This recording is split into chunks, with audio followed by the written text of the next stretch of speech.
So I have a quiz. It'll be multiple choice or multiple guess.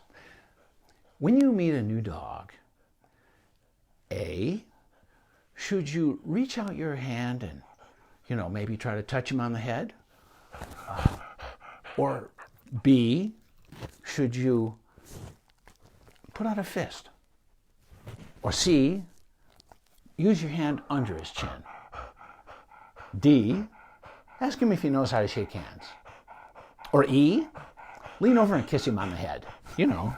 Like that. Or E, maybe that was E. F, none of the above.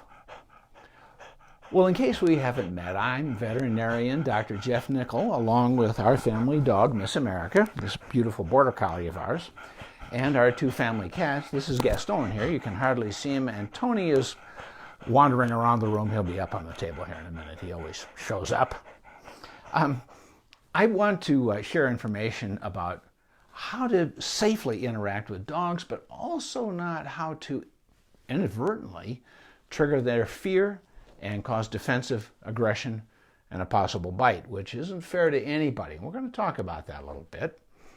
But I want you to give me some feedback, if you don't mind. If you can hear me loud and clear, hit the wow button. And if you find this information helpful, if you come away learning something useful, hit the heart button. I try to deliver a decent service at this end. So let me know if I'm sharing something that you find valuable. And if you have any kind of a question, please put it in the comment line at any point throughout this Facebook Live. And when you do, tell me your name and where you're from. It's helpful to know who's contacting us and where we're doing some good, we hope. So, the quiz?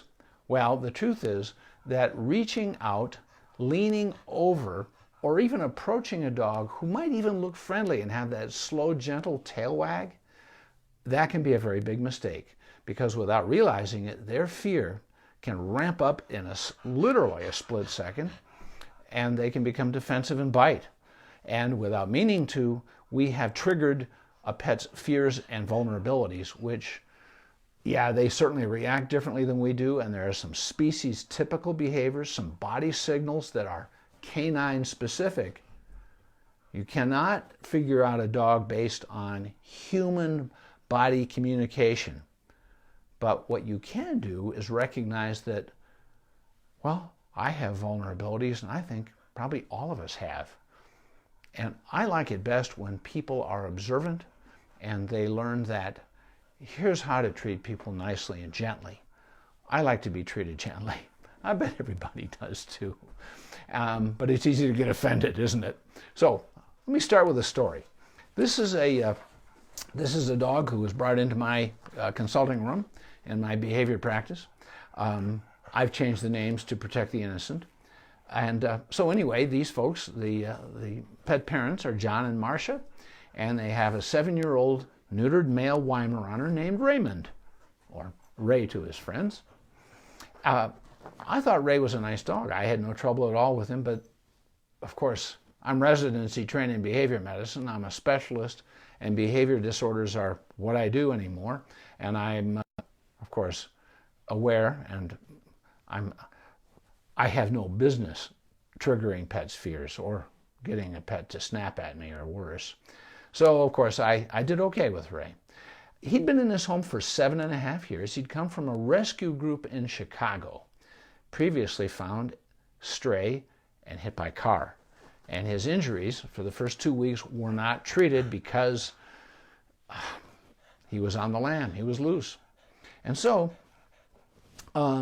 he ended up having a pretty severe hip fracture. He had hip replacement surgery at a specialty hospital. And he also had a bone plate in his paw. He had a fracture there. And he had hydrotherapy for 6 months. And he ended up doing fine. And in fact, now you could never tell there was any injury or anything. I mean, this dog has done very nicely. So John and Marcia and Ray, they moved to Santa Fe, New Mexico in May of 2018.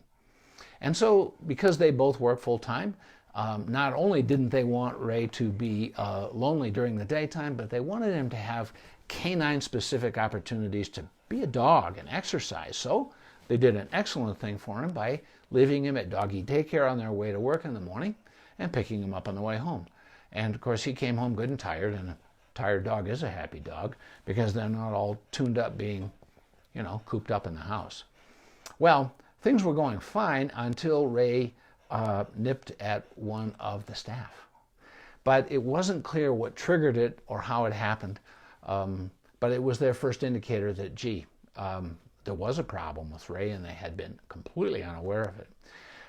Then the next time that it happened was in a veterinary clinic. And now, it's very easy to assume that veterinarians and their staffs are trained in some fashion in behavior of cats and dogs, and that they're not going to mistakenly trigger a reaction and a problem. Well, frankly, they're not. There just is not a heck of a lot of behavior education out there.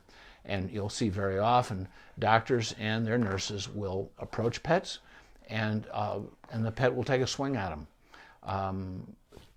You don't put blame on these things, and we can cure misconceptions, and we can cure, frankly, ignorance, and we need to. And you can do that for the veterinarian and the staff where you take your pets simply by making it clear to them, this is what works for my dog, my cat. All right. So anyway, there's this veterinary nurse where they took Ray, and her name was Heather, and Ray took a swing at her, nearly bit her. Well, so they figured they needed some help. But there was one more event, and this is the one that pushed them over the edge. They had a friend visiting, an elderly man named Henry, and Henry's a dog lover, and he came for dinner, and he bent over Ray to give him a treat, and Ray bit him on the face. Wasn't a serious bite. It did penetrate the skin and bled a little bit.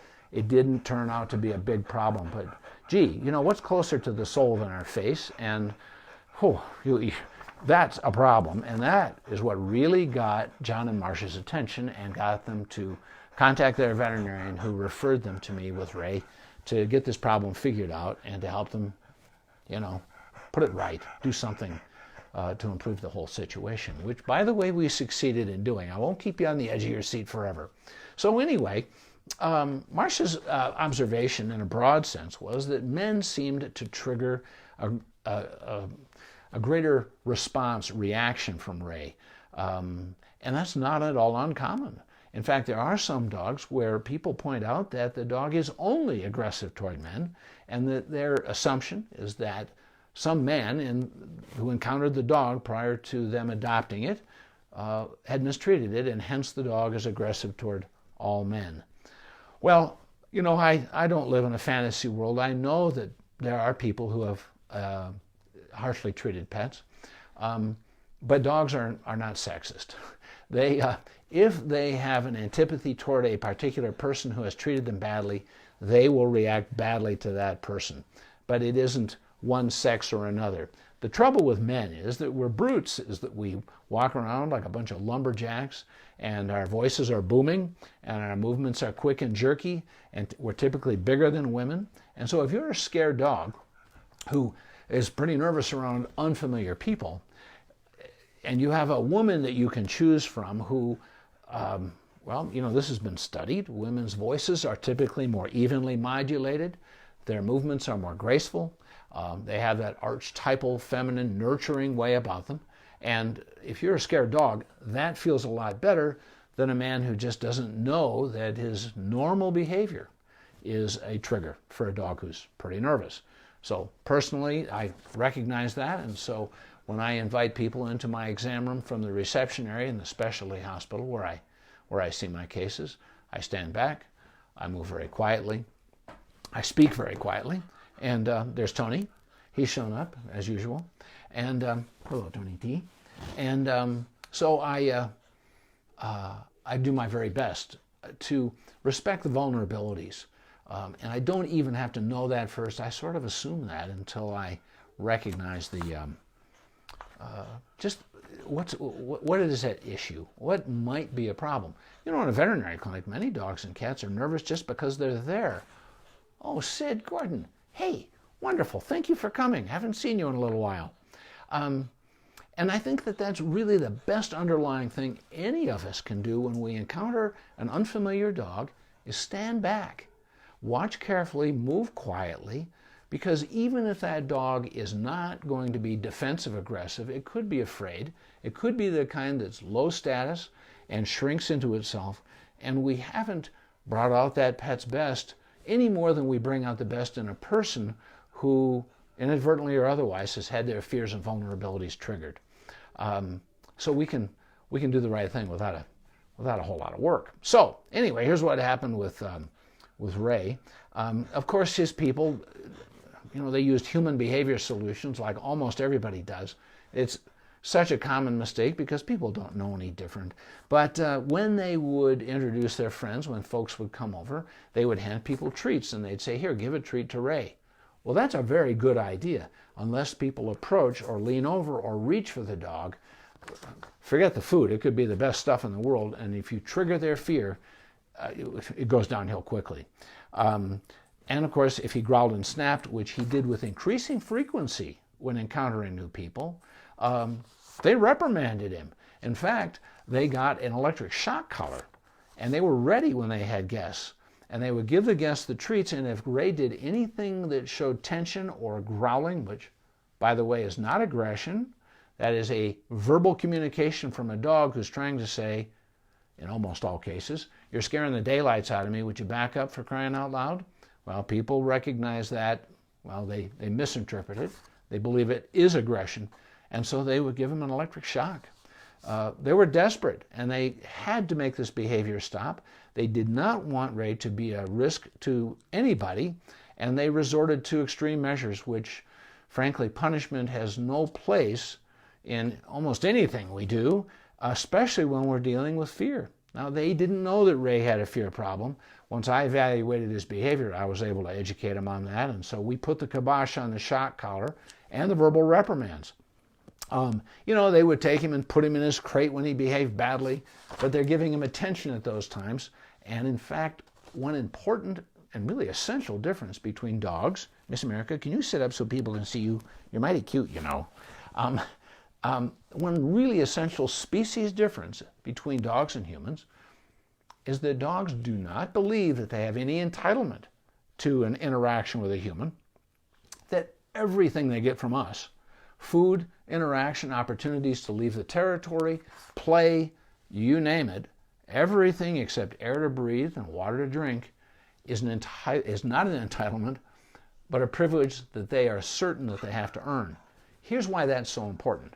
If a dog behaves in whatever way, in a way that you want him or her to, or in a way that you really don't want at all, like aggression, and that dog gets a response, that dog is sure in his or her canine brain that there isn't any way that she would have earned that response had she not done what her leader wanted.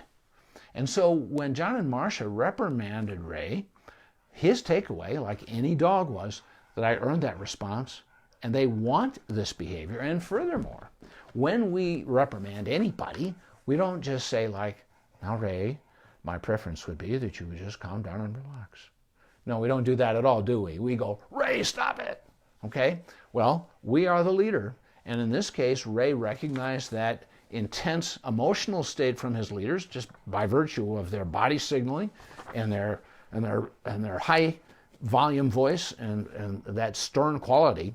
And that only added to his association with intensity and agitation that he already added to the anxiety that he had going into the whole thing. Here, honey, stay with me, please. Thank you, darling.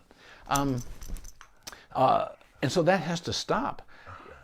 Again, folks don't know this, but when we reprimand a dog for behavior that involves anxiety, agitation, tension, anything like that, we are racing down the wrong path. And so the most important change that John and Marcia needed to make with Ray was to ignore, literally, not only say nothing, but act as though Ray did not even exist. And you think, well, I can't do nothing. Well, let's face it. If reprimands and, in fact, any response from a leader worsens the problem, well, you stop responding.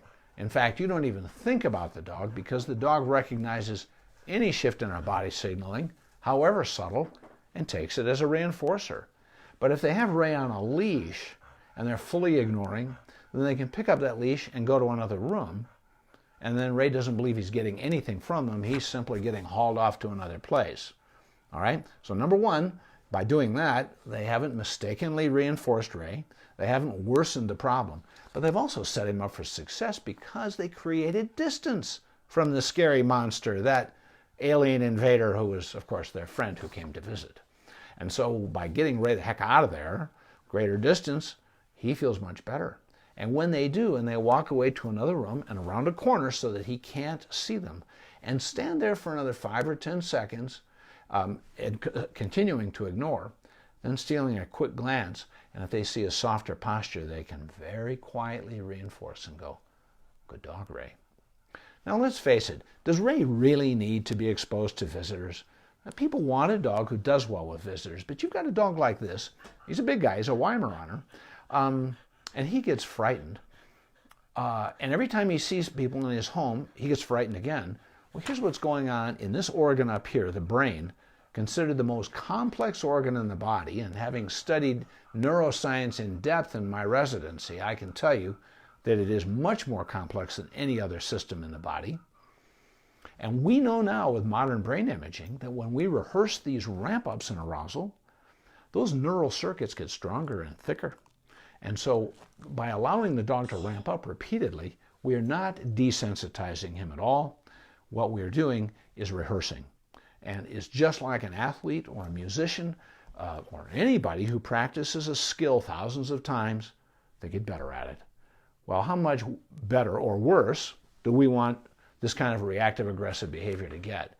So I explained to John and Marcia there was absolutely no need for Ray to ever be exposed to visitors.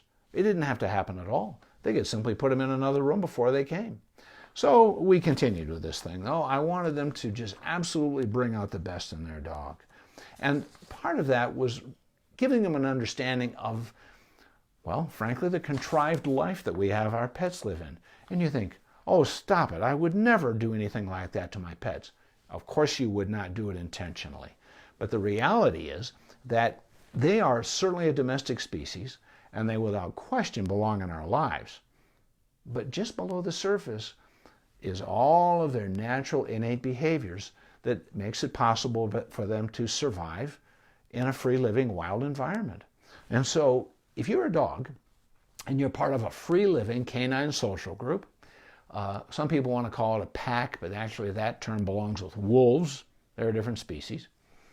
So you've got a free-living canine social group, and let's say you've got one dog who's getting pushed around by one of the other members. Well, anytime they need to, they can create all the distance that's necessary so they feel better, because what they are not constrained by is the walls in a room, or by a leash, or by a window or a fence. They can head for the hills if they need to, and they can live sort of separately in that same group and avoid that other dog, which they do. This has all been studied in wild groups of dogs. And if it gets really bad, and there's a member of the group who's getting bullied something serious, that dog can actually leave the social group, might have been raised there and lived in that group its whole life, and join another canine social group. They have choices, they have options. And so do we, by the way, don't we? I mean, if you live with somebody that's not working out so well, you can move out. Dogs can't do that. They're stuck with us, aren't they? For better or for worse. And when we have our dog on a leash walk, for example, that dog is or can be trapped by the 6-foot radius of the leash. And they can react in part because they haven't got a choice. They need distance from somebody who's scaring the daylights out of them, but they can't back up and, go a half a mile away if they need to, or even 100 feet. They're stuck. And it's valuable to be aware of that so that we can make allowances for our pets, because there are some things that they really need to do, but they live with us, and so for reasons having to do with their physical environment, they cannot. So I made this real clear to John and Marcia, and I wanted them to know that I wanted them to just think in terms of their leadership of Ray, and recognize with him that he's different, he has special needs, and he really was not behaviorally normal. and his vulnerabilities were important. Let's think about ourselves too, for that matter. You know, most people understand human behavior better than canine behavior. Oh, Cindy, excellent. Thank you for coming. And by the way, if you've missed a lot of what we've talked about, this is going to be on my Facebook page, and you can go back to it, and you can tag friends. If you have friends whose dogs are reactive to unfamiliar people, this is the kind of thing I would love for them to understand, because they can not only protect other people, but protect their dog from ramp-ups in fear that are just unnecessary. And so anyway, we went ahead and discussed with Marcia and John about, Ray's vulnerabilities and how to pay attention and how to recognize his early signals, the way he would lean his head back and might step back just a quarter of a step and turn his head to the side and look at the visitor with that whale eye where you could see the crescent moon shape of the white part of the eye. This is a dog who's a nervous wreck and should not be required to be in that position. So, body signals, really important. Being good leaders. You look at some of the best leaders you've ever known, maybe in the workplace, maybe a great teacher, maybe an excellent parent. And that person, you say, was a natural. You know what? In my life, I'm better at it than I used to be. And I've learned by studying. I've read a lot. And my postgraduate residency training in veterinary behavior has taught me an enormous amount about people, because in veterinary medicine, we have to learn about whether it's internal medicine or surgery or dermatology or the function of the brain and learning theory and ethology and all the other disciplines that go into behavior. We learn the differences between those species.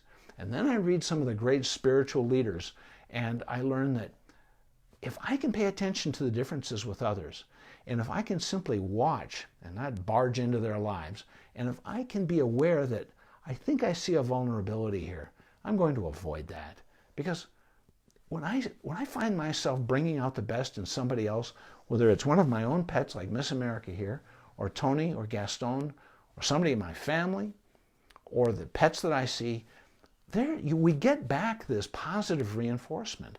We get back this recognition that we did something valuable, that somebody came away just a little bit healthier because they interacted with us. Well, there's a positive reinforcer, and I get that just by trying to bring out the best. And any of us can do that, and you can start at home with your own pets. So, last point, I guess, is that you can get offended. I mean, people get offended by their dogs. They growl and they snap at them.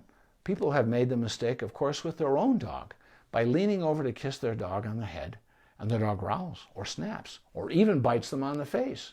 And you think, oh, unprovoked aggression. Not from the dog's perspective. If they had no way to say, holy smoke, you're scaring the daylights out of me, well, they don't speak a human language, and they can't take off. They're stuck in the same room with you. There's no place else they can go. If you scare them every day, without meaning to, they cannot leave and join another family. And they're giving you canine communication, body signals that if you were a dog, you'd understand, but you're a human, and so you don't. And they finally ramp it up to the point where, will you sit up, honey? Look at this. Nobody can see you. You're going to sleep on me. Here, sit back up with me. And so they go verbal, and they growl. And people have hit their dogs and yelled at their dogs, and what they're doing is punishing fear. So back away. Give that dog some space. And the very best way, especially if it's your dog, is squat at a distance from your dog, have a real tasty morsel of food in your hand, and when you squat, turn your side to the dog, because canine body signaling, when one dog meets another out in the territory, and they turn their side, what that means is that I mean no harm, I come in peace. And so if a person gets smaller, squats near the floor, so they're not near as big and a perceived threat, turn their side, and they don't look directly at the other dog, but look to the side and see that dog with their peripheral vision, because the eyeball-to-eyeball thing can be a perceived threat. Obviously none is intended. And then you hold out that food. And if that dog says, you know, you don't look so scary. In fact, you do look pretty non-offensive to me. I'm going to come and take that food. And when that dog gets that food, it's just been immediately reinforced for being just a little bit braver. And you've brought out the best. And I think I have a question here. Hello, Doc. Eli plays with, but he is just playing when he nips at me. Well, you know, Jana, and thank you for coming, by the way. It's always good to see you. You know, there are multiple different kinds of aggression in dogs. And one of those that's under-recognized is play-related aggression. You know, when we all were little kids in school, and you remember you'd be playing and running around and screaming during recess, and there was some kid who was playing, but he was always the one that seemed to get carried away, and then he'd start hitting people or something. Real intense arousal, I don't care what species it is, can cross that threshold where under that level we have some control of ourselves. And if we get really hyper aroused, we can lose control, and in your dog's case can start nipping. And again, it's very easy to look at the symptom of the problem, which is the nipping. That's not the behavior disorder. That is not a behavioral diagnosis any more than coughing or sneezing is a diagnosis in a person or any other animal. Those are symptoms. The deeper problem is what we have to treat, isn't it? And so if you've got a nipping dog, the first impulse, and it's completely understandable because the dog's offended you, right? And people can offend you when they get out of control. But we can only bring out the best if we try to understand what's behind it, what's lurking under the surface. So if you've got a play-aggressive dog, then what you need to do as its leader, and you know we've got responsibilities as a leader, is as we're playing, keep an eye on that dog's body signaling and its level of arousal. And if you say, hold it, I'm looking back on other events where this dog has nipped at me with play, and I'm seeing her start to get just a little bit aroused, and if she gets much more tuned up, I might have a problem. Well, listen to that little voice in the back of your head, and when you see her getting kind of close to that point, or maybe even not close, then you end the interaction, you end the play. So how do you do that? Well, if it were a child, you would say, okay, stop, we're going to quit playing now because you're getting out of control. But they're not little people in furry suits. They're members of another species, and there's a difference. So here's what a canine leader does with a dog who starts to get out of control, is they take something away. It's actually called negative punishment because it occurs immediately following the undesirable behavior. In this case, it's this out of control agitation. And it's negative because there's something being taken away. And what the leader takes away from this subordinate, in this case your dog, is the interaction. So the lead dog simply immediately, completely ignores. That other dog just doesn't even exist, like that. And that high status leader gets up and walks away. And the subordinate goes, hey, I'm a dog. That is a canine hierarchical leadership structure. I get it innately. It's right there. I understand exactly what happened. And if you do that consistently, and like raising children or dealing with subordinates in the workplace, people need the fairness of consistency. This is always against the rules. This is always what my leader wants. Well, dogs need that too. So as you are playing with your dog, you should do it any way you like to, but anytime you see that dog's arousal get to the point where you go, all right, we're moving too far down the wrong path here, then you immediately ignore and walk away. And with practice, your dog will learn that that's an undesirable behavior for my leader. Now here's the other thing you can do, is that as soon as you're ignoring, and wait 5-10 seconds, maybe 30, and then steal a quick glance, and if that dog's body posture has softened somewhat, that dog has chosen to calm herself.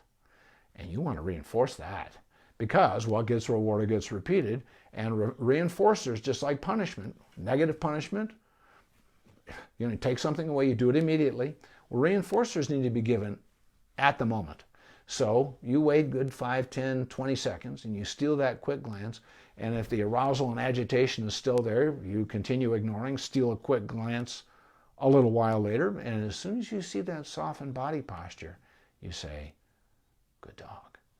And you say it very quietly, because your dog is going to follow your emotional lead, and if you're calm, then the dog will go, well, me too. And by the way, I just got reinforced for choosing a calm emotional state. Now, you can give food and all that, but you don't want to ramp your dog right back up again.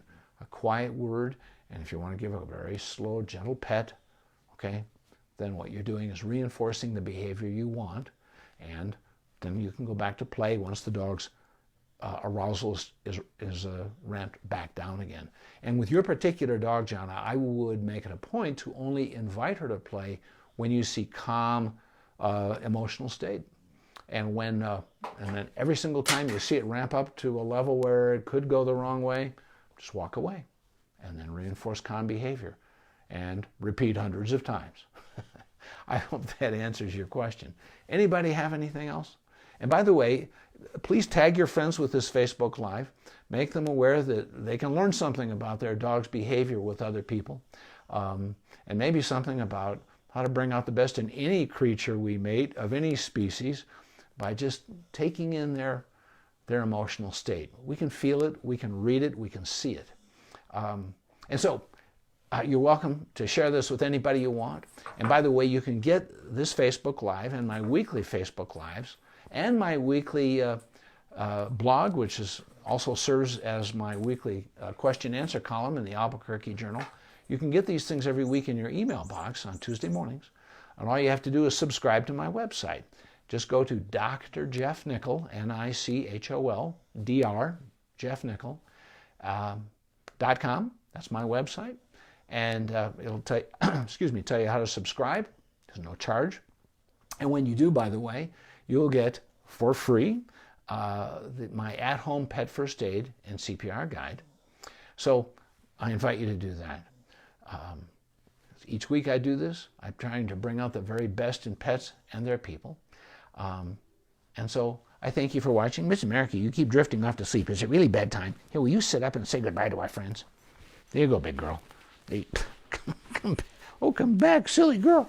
So say goodbye to our friends, and Tony and Gaston, who's on the floor looking off in the other direction because he's a cat. So thank you for watching, and I hope everybody has a good Friday and a wonderful weekend.